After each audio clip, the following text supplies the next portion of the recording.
Anyone, कोई बता सकता है मीनिंग ऑफ एग्रीकल्चर इनकम जो हमने डिस्कस किया था?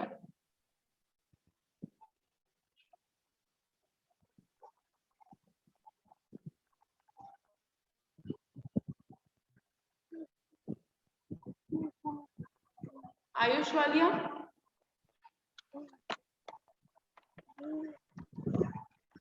Yes ma'am. एग्रीकल्चर इनकम किसे बोलेंगे? मैम एग्रीकल्चर इनकम जो एग्रीकल्चर मतलब एग्रीकल्चर करके जो पैसे मतलब मैम कोई क्रॉप को उगा के उसको बेच के जो पैसा आया उसको एग्रीकल्चर इनकम कहेंगे शायद। ठीक है, अभिमन्यु आप कुछ बोलेंगे इस पे? एग्रीकल्चर इनकम वो होता है जो हम लोग क्रॉप और कल्टीवेशन से जितना भी हम लोग अमाउंट उठाते हैं उसमें हम लोग टैक्स पे करते हैं, उसको कहते हैं एग्रीकल्चर। टैक्स पे करने की यहाँ पे बात नहीं हो रही थी। एग्रीकल्चर इनकम का मतलब होता है कोई भी अर्निंग, कोई भी इनकम जो कि आपने खेती बाड़ी से कमाई हो या बाया एग्रीकल्चर आपने जितना भी अर्न किया है वो क्या कहलाएगा? आपका एग्रीकल्चर इनकम कहलाता है। ठीक है, इसमें अगर हम देखें आपका कॉन्सेप्ट तो ये आता है सेक्शन 2 सबसेक्शन 1A के अंदर आपको डिफाइन किया गया है एग्रीकल्चर इनकम के बारे में। ठीक है, इसके बाद आता है आपका क्या कहता है ये act, agriculture income is totally exempted provided it fall within the definition of agriculture income given under section 2 subsection 1A। ठीक है, सेक्शन 2 सबसेक्शन 1A के अंदर ये कहा गया है कि एग्रीकल्चर इनकम पूरी तरीके से एग्जम्प्ट होगी। एग्जम्प्ट होने का मतलब है उस पे किसी भी तरीके का टैक्स चार्ज नहीं किया जाएगा। ठीक है, हमारी खेत है, उससे हम फसल उगाते हैं, उसको बेचते हैं, उससे होने वाली जितनी भी कमाई है उस पे कोई भी टैक्स चार्ज नहीं किया जाता। ये आपको बात यहाँ पे ध्यान रखनी होगी। उसके बाद कहता है agriculture income through exempted is aggregate in case of certain assessees for the purpose of determining the rate of tax on non agriculture income.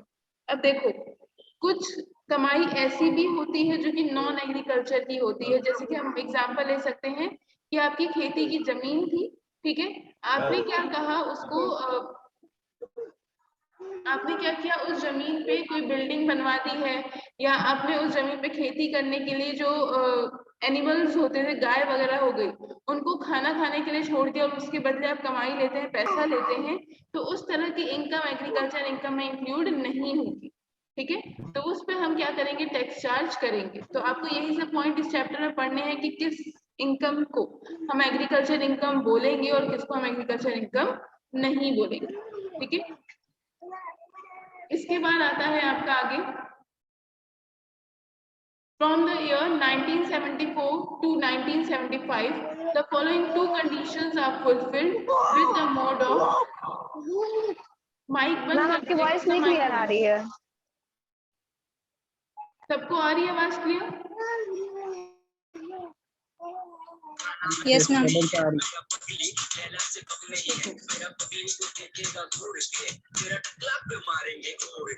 Pallavi कौन सा गाना बजा रही हो ये? ठीक है, इसके बाद कहता है कि 1974 से 1975 के बीच में तो कुछ कंडीशंस रखी गई थी जिससे कि हमें टैक्सेशन में, मतलब कि आपके नॉन एग्रीकल्चर इनकम में टैक्सेबल की हेल्प करता है, मतलब कि कंडीशंस की बात यहाँ पे की गई है। कौन कौन सी कंडीशन आती है? पहली कंडीशन आती है कि the net agriculture income exceed ₹5000। जो भी एग्रीकल्चर इनकम हो रही है वो आपकी किससे ज्यादा होनी चाहिए? 5000 रुपए से ज्यादा होनी चाहिए। ये पहली कंडीशन कही जाती है, मतलब कि ओवरऑल जितनी भी एग्रीकल्चर इनकम है उसकी लिमिट किस पॉइंट पे होनी चाहिए? आपके 5000 से एक्सीड करनी चाहिए। उसके बाद सेकंड पॉइंट कहता है non agriculture income of the SSC exceeds the maximum exempted limit with the assessment year 2017-18 is ₹2,50,000. But if an SSC is more than 60 years of age and less than 80 years, ₹3 lakh, and for the SSC of more than 80 years, ₹5 lakh. ठीक है, क्या कहने का मतलब है? अगर आपकी agriculture land से जो अर्निंग हो रही है वो नॉन एग्रीकल्चर इनकम है, ठीक है, मतलब खेती बाड़ी का पैसा नहीं है। आप लोगों ने सुना होगा कि कई गांव में ऐसा होता है कि किसी एक खेत में ट्यूबवेल लगा होता है जिससे कि बाकी लोगों के खेतों में पानी जाता है। ठीक है, उसके बेसिस पे जो वो अर्न करते हैं उसे हम एग्रीकल्चर इनकम नहीं बोलेंगे। ठीक है, इस तरह की अगर कोई भी अर्निंग हम करते हैं तो इसकी एग्जम्पशन कितनी मिलेगी, कितनी छूट मिलेगी? अगर आप 18 साल से लेके 60 साल तक की एज में हैं तो आपको 2.5 लाख रुपए तक की छूट दी जाएगी।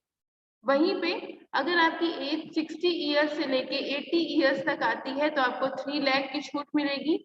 और उसके बाद अगर आपकी एज 80 ईयर्स से ज्यादा, मतलब 80 साल से ऊपर के हैं और फिर आप कुछ अर्न करते हैं तो उसमें 5 लाख तक की छूट दी जाएगी। ठीक है, ये आपको कंडीशंस दी गई है कि टैक्सेशन किस तरीके से चार्ज किया जाएगा नॉन एग्रीकल्चर इनकम। इसके बाद आता है competition of tax is done in the following manner. अब किस तरीके से हम आपका टैक्स कैलकुलेट करते हैं, किस तरह से निकालेंगे आपका। ठीक है, इसमें बोलता है पहली condition, tax on agriculture income plus other total income. देखो, जब भी टैक्स चार्ज किया जाता है तो उसके लिए हमें देखना पड़ता है कि आपकी ओवरऑल इनकम कितनी है।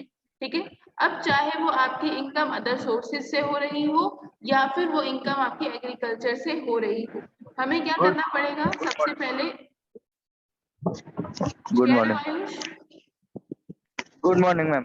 Good morning. ठीक है मैम, सर की कॉल आ गई थी इसलिए लेट हो गया। अच्छा, कोई बात नहीं। मैम ये सेकंड पॉइंट में आपने छूट के मतलब क्या बताया है एग्जैक्टली? ये वाला point condition number 2। Yes ma'am. ठीक है, कंडीशन नंबर 2 में बोल रहा है अगर आपके खेत में, आपके एग्रीकल्चर लैंड में कोई नॉन एग्रीकल्चर इनकम होती है। ठीक है, नॉन एग्रीकल्चर इनकम का यहाँ पे मतलब हो जाएगा कि अभी मैंने जो ट्यूबवेल वाला एग्जांपल आपको दिया था, ठीक है, उसकी बात हम यहाँ पे कर सकते हैं ट्यूबवेल वाले में कि आपकी अगर अर्निंग है, ठीक है, और वो अर्निंग की जो लिमिट है वो अगर डिसाइड करता है, अगर आप 18 साल से लेके 60 साल तक की एज ग्रुप में हो और तब आपकी कोई अर्निंग होती है तो आपको 2.5 लाख रुपए तक की छूट दी जाएगी। ठीक है, लेकिन अगर आपकी एज 60 साल से ज्यादा और 80 साल से कम, मतलब कि 60 to 80 के ग्रुप में, हाँ, 2.5 लाख तक के कोई टैक्स चार्ज नहीं होगा।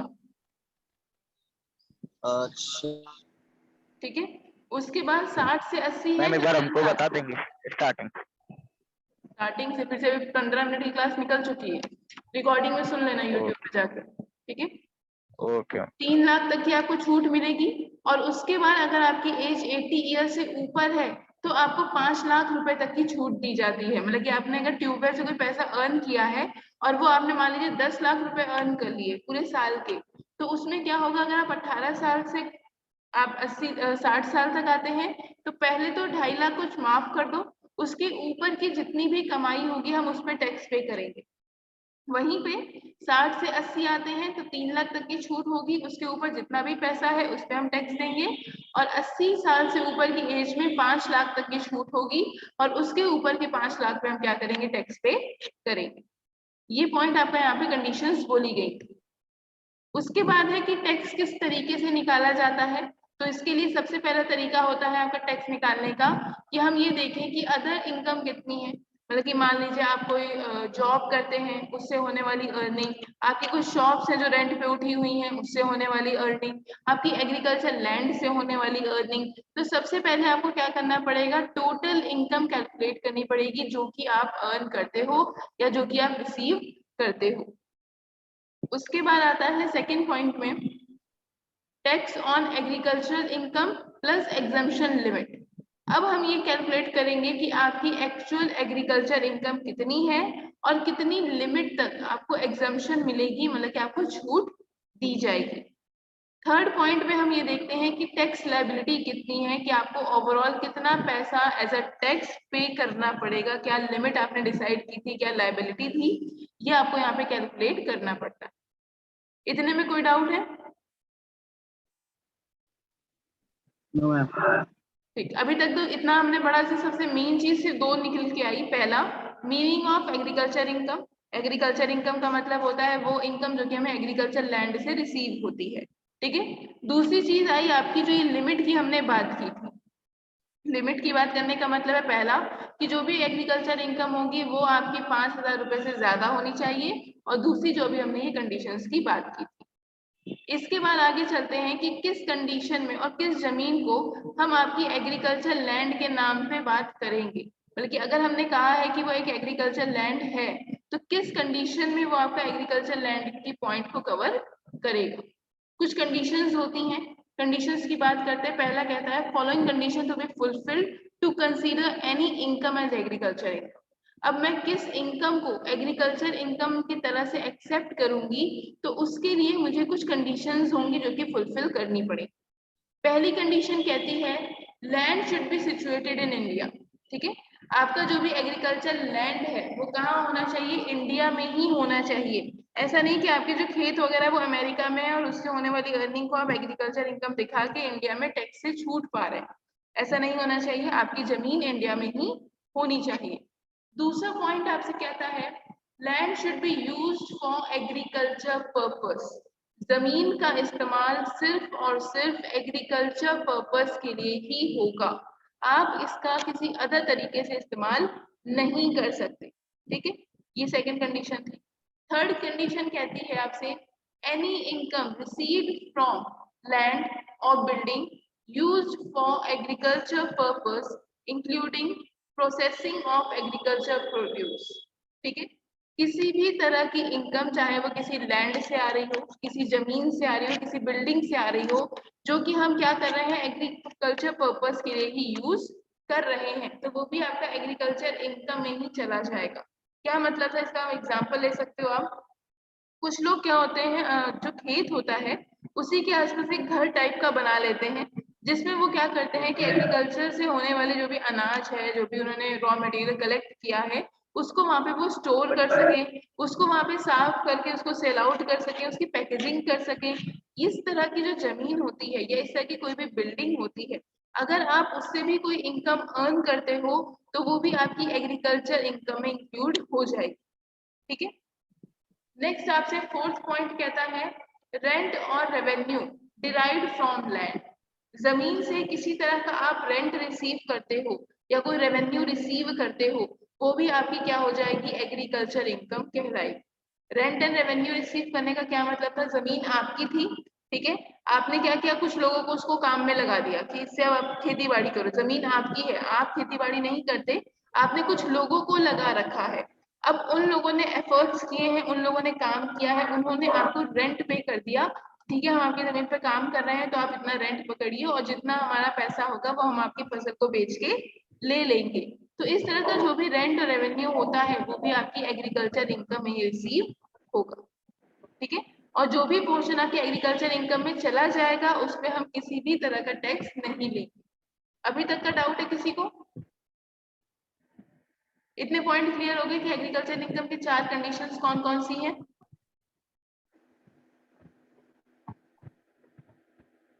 कोई डाउट है तो पूछ सकते हो। ठीक है, इसके बाद कहता है with effect from assessment year 2015-16 no tax is applicable on agricultural land, and if any building is used for agriculture purpose and the building is situated erected on said distance, then income generated from that building will not be agriculture income. देखो, अभी हमने जो यहाँ पे building वगैरह की बात की थी उसी पे एक एक्सेप्शन दिया है। कहता है कि 2015-16 से किसी भी तरह का टैक्स एग्रीकल्चर लैंड पे नहीं लगाया जाता। ठीक है, 15-16 के बाद से जो भी टैक्स लगते भी थे उन सबको यहाँ पे खत्म कर दिया गया। And if any building is use for agriculture purpose, और किसी भी तरह की बिल्डिंग जो एग्रीकल्चर पर्पस के लिए इस्तेमाल होती है, and the building is situated on set distance, और कुछ दूरी पे है, मतलब कि वहीं अगर लैंड पे ही बिल्डिंग होगी तब तो हम उसको टैक्स फ्री कर देंगे। ठीक है, मतलब जो आपकी जमीन थी, खेती की जमीन, उसी पे आपने कोई बिल्डिंग बना रखी थी, कोई एक छोटा सा कमरा बना रखा था जिसपे आप अपने जो रॉ मटेरियल था या जो भी आपको अनाज वगैरह हो रहा था आप उसको स्टोर करते थे, तो उस टाइम पे उसको हम टैक्स फ्री कर देंगे। लेकिन अगर वो बिल्डिंग आपकी लैंड से कुछ दूरी पे है तो हम क्या करेंगे, उससे होने वाली इनकम को एग्रीकल्चर इनकम इंक्लूड नहीं करेंगे।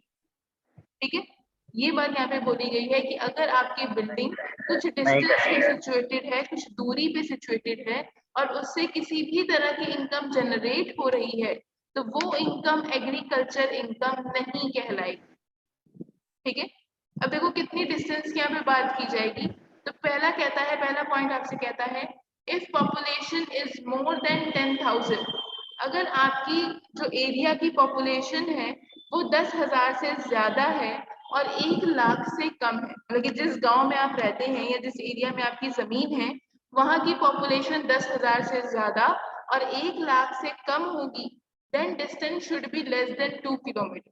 तब आपकी जमीन और आपकी बिल्डिंग के बीच की जो डिस्टेंस है वो 2 किलोमीटर से कम होनी चाहिए।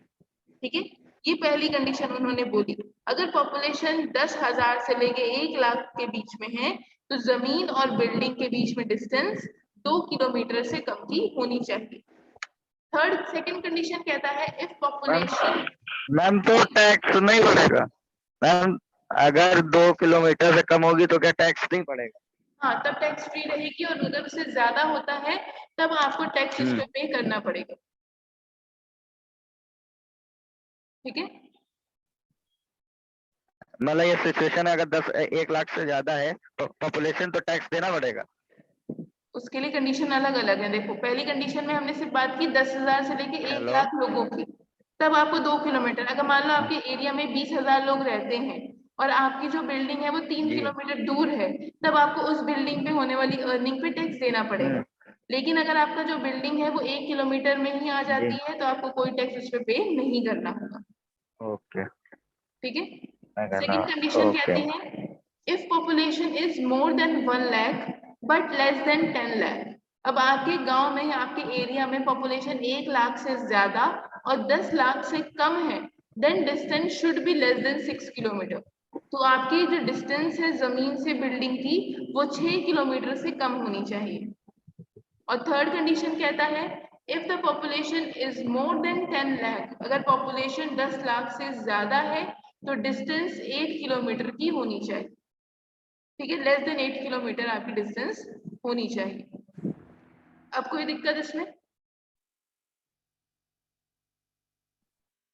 कोई प्रॉब्लम? इन कंडीशन से आपको क्या करना होगा, या तो आप स्क्रीनशॉट लेते रहिए, नहीं तो फिर पीडीएफ सेंड करेंगे, उससे जो डिटेल निकल रही, जो पॉइंट मैम एक बार मैम बोलो। मैम हाँ मैम आयुष एक बार बोलो। थर्ड वाला बता दीजिए। थर्ड वाला कह रहा है आपसे कि अगर मैम आपकी थर्ड वाला पॉइंट पॉपुलेशन, बता दीजिए। थर्ड वाला कह रहा है अगर पॉपुलेशन 10 लाख से ज्यादा है आपके एरिया की तो जो डिस्टेंस है वो 8 किलोमीटर से कम होगी। ठीक है, जी मैम। ठीक। उसके बाद नेक्स्ट पॉइंट पे चलेंगे हम। ऐसे काफी सारे आपको डिडक्शंस दे रखी हैं, काफी सारे सेक्शंस के अकॉर्डिंग पॉइंट बोले हैं, पीडीएफ शेयर कर देंगे, इसको आप पढ़ लेना एक बार। ठीक है, ज्यादा हम डिटेल में नहीं जा रहे हैं क्योंकि Yes, डिटेल में ज्यादा नहीं, जो आपके इम्पोर्टेंट है एग्जाम पर्पस के लिए हम सिर्फ उतना देखेंगे। बाकी सेक्शन में काफी अमेंडमेंट किए गए हैं, काफी चेंजेस किए गए हैं, वो आप अपने हिसाब से उसको देख लेना एक बार। नेक्स्ट आता है पार्शियल एग्रीकल्चर इनकम। ठीक है, पार्शियल एग्रीकल्चर इनकम का मतलब, अब देखो जरूरी नहीं है कि जो भी अर्निंग आप कर रहे हो या जो भी पैसा आप अर्न कर रहे हो मैम एग्रीकल्चर, इसमें बोलो। मैम इसमें जो लिखा हुआ है मैम समझ में नहीं आ रहा क्लियर, तो इसका स्क्रीनशॉट लेना चाह रहे हैं बट इसमें जो लिखा हुआ है पॉइंट वो क्लियर नहीं है। अच्छा, फोन को टिल्ट कर लो, मतलब कि रोटेट कर लो, तब शायद क्लियर हो जाए। लैंडस्केप मोड में ले आओ। मैम तब भी नहीं आ रहा, इसको जूम करके भी देख रहे हैं तब भी नहीं आ रहा है। ठीक है, मैं पीडीएफ शेयर कर दूंगी, तब देख लेना। ओके ओके, अब देखो इसमें आपसे कह रहा है पार्शियल एग्रीकल्चर इनकम।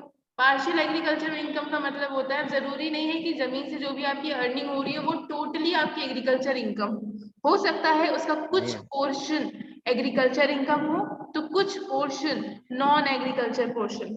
ठीक है, इसको हम कहते हैं पार्शियल एग्रीकल्चर इनकम, जिसमें लिखा गया है if the obtained income is partly income from agriculture and partly from other sources which is taxable under the head of profit from business and profession, then the income from agriculture will be included under partly agriculture income. ठीक है, क्या मतलब है कहने का, जो भी आप इनकम अर्न कर रहे हो जिसमें से आधी इनकम आपकी एग्रीकल्चर से हो रही है और आधी इनकम अदर सोर्सेज से हो रही है, जैसे मैंने ट्यूबवेल का एग्जांपल दिया आपको, या फिर हो सकता है आपने गाय वगैरह के लिए अपने खेतों में खाने की जगह रखी हो, वहां से आप अर्निंग करते हो, आप स्टोरेज करवाते हो लोगों का, जो उनके प्रोडक्ट्स हैं, जो उनकी गेन्स वगैरह हो रहा है, आप उसको स्टोर करवाते हो, इन सब से जो भी आप अर्न करते हो वो आपके अदर सोर्सेज की इनकम हो जाएगी, जिसको कि हम किस हेड में जाके चार्ज करेंगे, profit from business and profession में। ठीक है, बिजनेस एंड प्रोफेशन का जो प्रॉफिट है उस हेड में जाके उसके ऊपर हम टैक्स चार्ज करेंगे। तो इस तरह की चीज को हम क्या कहते हैं, पार्टली एग्रीकल्चर इनकम कहते हैं। अब इसको कई हेड्स में बांटा गया है, जैसे कि कहता है, पहला पॉइंट कहता है income from sugar cane cultivation. ठीक है, गन्ने की जो खेती होती है, इंडिया में सबसे ज्यादा खेती अगर किसी चीज की जाती है यूपी में स्पेशली, तो वो शुगर केन की है। तो गन्ने की, ठीक yes, है, तभी देखा जाएगा अगर, तो यूपी में सबसे ज्यादा शुगर मिल्स भी पाई जाती है, या क्योंकि यहाँ पे प्रोडक्शन शुगर केन का बाकी स्टेट्स के कंपैरिजन में ज्यादा है। तो इसमें कहा गया है income from sugar cane cultivation अगर कुछ हो रहा है, if the mill producing sugar grow sugarcane on their own agriculture land and use the raw material for production of sugar, then the actual cost of cultivation sugarcane is not taken into consideration and only the average market value is deducted from the cost of production. क्या कहा गया है, sugar cane cultivation में अगर company है, कोई मिल है जो शुगर मिल है, वो अपनी ही एग्रीकल्चर लैंड पे गन्ने की खेती करती है। ध्यान से सुनना, अगर कोई शुगर मिल है, ठीक है, वो क्या करती है, अपनी ही एक जमीन है जिसमें वो शुगर केन को प्रोडक्शन करती है, उगाती है, और उस रॉ मटेरियल को, मतलब कि उस गन्ने को शुगर में कन्वर्ट करती है अपने ही मिल में जाके। तो उस टाइम पे उसकी जो डिडक्शन उसको मिलेगी, सिर्फ और सिर्फ कॉस्ट ऑफ प्रोडक्शन की ही डिडक्शन उसको दी जाएगी, मतलब कि उस टाइम पे उसकी इनकम को टोटली एग्रीकल्चर इनकम में इंक्लूड नहीं करेंगे। जो उसकी एवरेज मार्केट प्राइस होगी, मतलब कि उस चीनी को मार्केट में जितने में खरीदा जाएगा, उसी इनकम के बेसिस पे हम क्या करेंगे, उसको छूट प्रोवाइड करेंगे। ठीक है, क्लियर हुआ? अगर आप अपनी ही जमीन पे गन्ने की खेती कर रहे हो और फिर अपनी ही मिल पे जाके उस शुगर केन से प्रोडक्शन कर रहे हो, तो उस टाइम पे जितनी भी मार्केट प्राइस होगी, मतलब कि मार्केट में जाके अगर आप गन्ने को बेचोगे, उस टाइम पे उसकी जितनी भी कॉस्टिंग होगी, आपको उसी के हिसाब से डिडक्शन दी जाएगी और उतना ही पैसा एग्रीकल्चर इनकम में इंक्लूड किया जाएगा। ठीक है, ये पहला पॉइंट था। अगर इसमें कोई डाउट हो तो तुरंत पूछ लो। Income from sugar cane cultivation, किसी को भी कोई डाउट हो तो। मैम डिडक्शन मतलब एक बार बताएं। डिडक्शन का मतलब होता है छूट देना।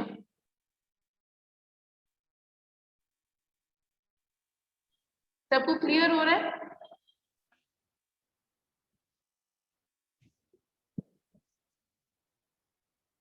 यस, ठीक है, आगे चलते हैं बताएं। सेकंड पॉइंट में, income from T ma'am cultivation. हाँ बोलो आयुष। मैम जैसे वो लोग उन लोगों ने अपने लैंड पे प्रोडक्शन किया, अपने मील में मतलब मील में ले जाके फिर मार्केट के हिसाब से जो भी कॉस्ट आएगी उस पे भी टैक्स पड़ेगा।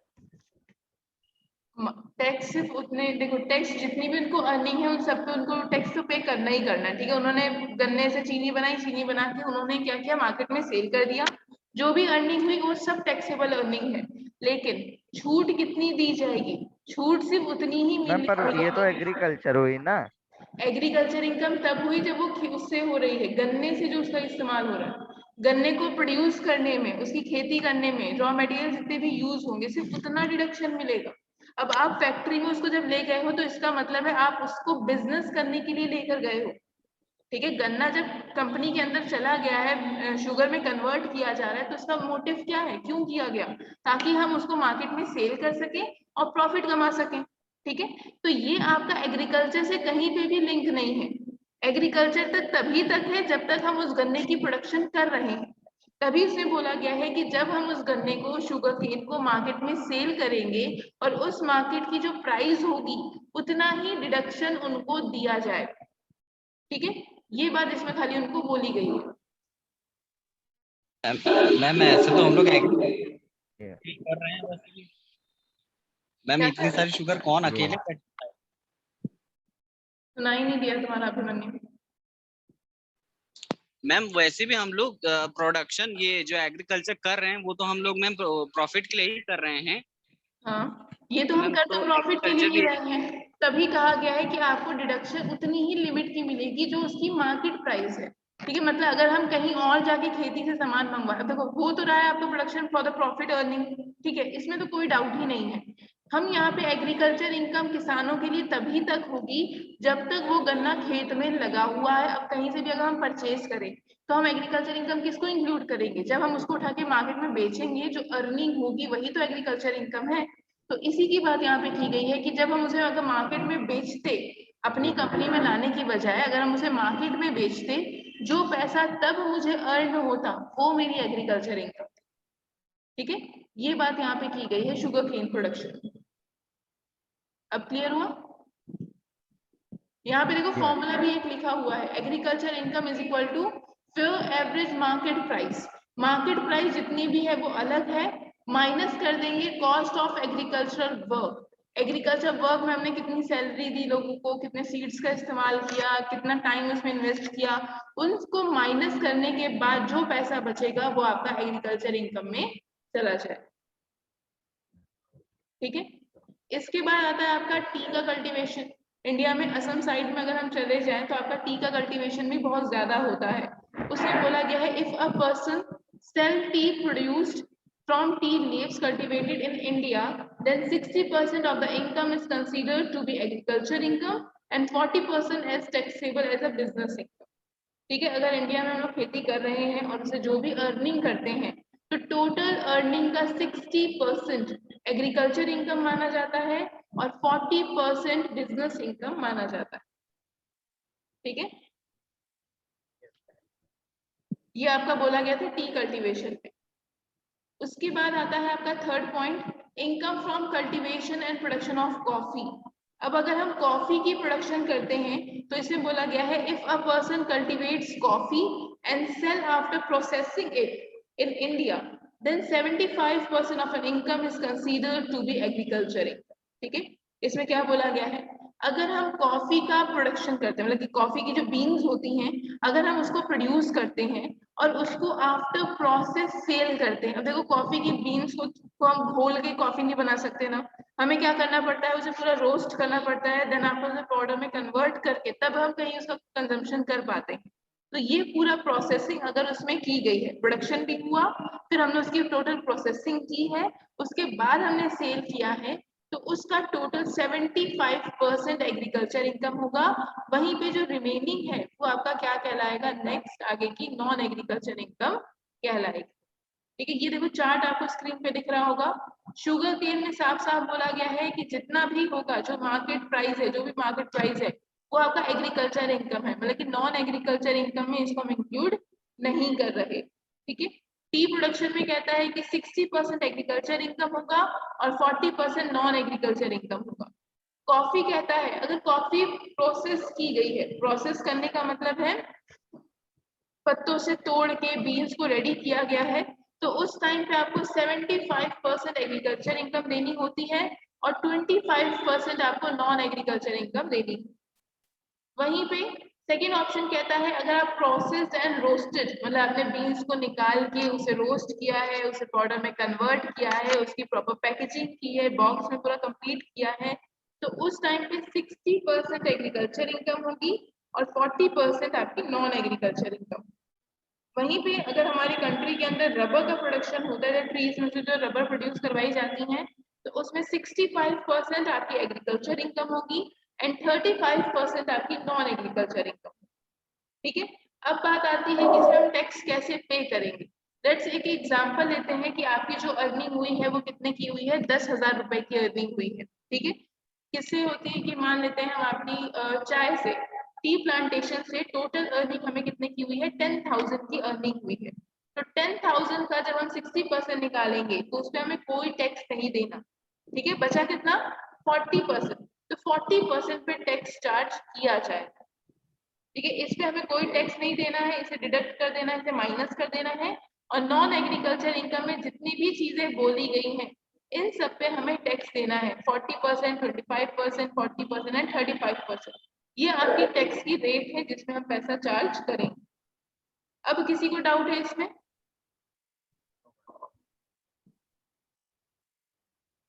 कोई डाउट किसी को? No ma'am. ठीक है, इसी पे आपके कुछ इलस्ट्रेशन आते हैं, इसका एक स्क्रीनशॉट ले लो। इलस्ट्रेशन 1 का स्क्रीन पे शो हो रहा होगा। इसे एक बार कोशिश करना सॉल्व करने की, जो ऊपर चार्ट दिया हुआ है इसकी हेल्प से नीचे आपका सॉल्व होगा। स्क्रीनशॉट ले लो इसका। ले लिया। क्वेश्चन आपसे कहता है कि एक शुगर फैक्ट्री है जो कि क्या करती है, 50 क्विंटल शुगर केन का प्रोडक्शन करती, इस्तेमाल करती है ड्यूरिंग द ईयर 2019-20 में, ठीक है। डिटेल क्या कहता है, उसने 15 सितंबर 2019 को शुगर केन परचेज की थी 30,000 टन, ठीक है। प्राइस था 100 रुपए पर टन था, उसने 30 टन परचेज किया, मल्टीप्लाई बाय 100 कर लेना, इसका आंसर निकल जाएगा। उसके बाद कहता है 15 अक्टूबर 2019 को शुगर केन उसने परचेज की है 10,000 टन, और उस टाइम पे 102 रुपए पर टन कॉस्टिंग थी, दोनों को मल्टीप्लाई करोगे तो 10,000 टन की कॉस्ट कितनी लगी है वो निकल के आपके सामने आ जाएगी। उसके बाद आपसे कहता है 20 जनवरी 2020 को शुगर केन प्रोड्यूस किया गया है, और ये शुगर केन की जो प्रोडक्शन हुई है वो 10,000 टन की प्रोडक्शन हुई है, और इस पे 80 रुपीज पर टन चार्ज किए गए। टोटल अभी तक हमने 50,000 टन की प्रोडक्शन की है, मतलब इस्तेमाल किया है अपनी मिल में। उसके बाद कहता है during the previous year the factory earn a total profit of ₹6 lakh, find out the agriculture and non agriculture, ठीक है।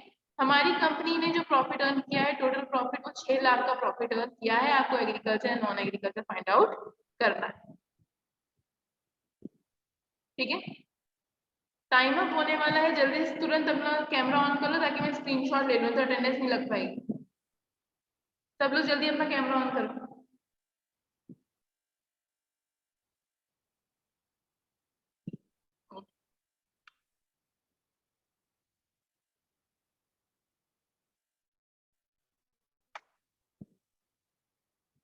ओके, ठीक है।